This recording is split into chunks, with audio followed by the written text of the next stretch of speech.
It's not the beauty of a woman that blinds the man blinds himself. This quote is not really about women alone. It is about human nature. It speaks about perception, desire, emotional attachment, and the way people often choose illusion over truth. Many times in life, what blinds us is not another person's beauty, charm, or power. What blinds us is our own uncontrolled desire, our fantasies, and our refusal to see reality clearly.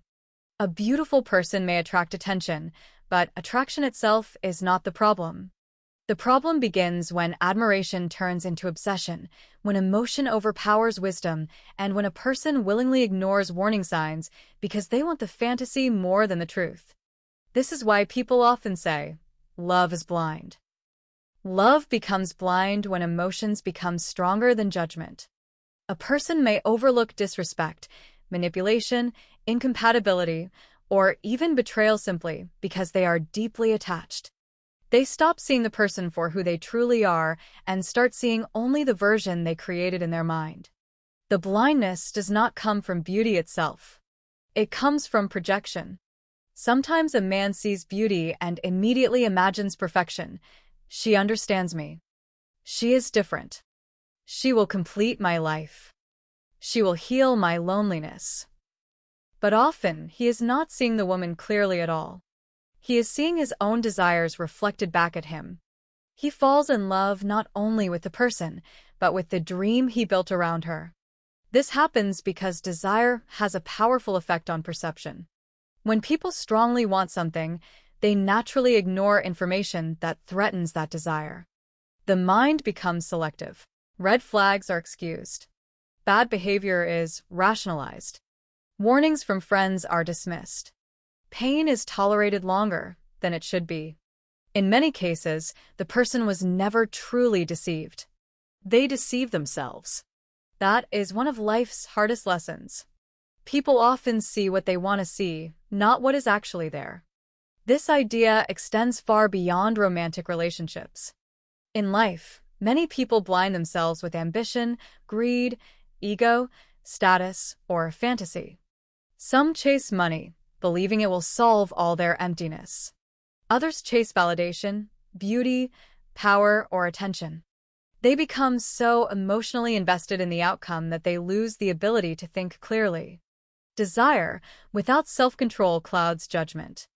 That is why self-awareness is so important. Emotional maturity means learning to separate attraction from wisdom, feelings from facts, and fantasy from reality. It means asking difficult questions even when the answers may disappoint us. True wisdom is not about avoiding love. It is about loving without losing clarity. A mature person can admire beauty without worshiping it. They can love deeply without abandoning self-respect. They can feel strong emotions without becoming controlled by them. Self-control is not coldness. It is balance. It means understanding that emotions are powerful, but they should not become the ruler of your life. A person who cannot control desire becomes easy to manipulate because their emotions lead them more than their principles. This quote also teaches responsibility. Many people blame others for the pain they experience, while refusing to acknowledge the role their own choices played. Sometimes the signs were there from the beginning, but they were ignored because the emotional attachment felt too strong. Growth begins when a person says, I must learn to see clearly, even when my emotions are intense. That is not cynicism. That is wisdom. Real love is not blind obsession, uncontrolled attachment, or emotional dependency. Real love sees clearly, both strengths and flaws, and still chooses honesty, respect, patience, and understanding. Infatuation says, you are perfect. Mature love says, I see your imperfections clearly, and I choose to love you wisely, not blindly. In the end, the quote reminds us that the greatest battles are often internal. The world may tempt us, beauty may attract us, and emotions may overwhelm us, but the final responsibility for our judgment belongs to ourselves. Because often, the eyes are open. It is the mind that chooses blindness.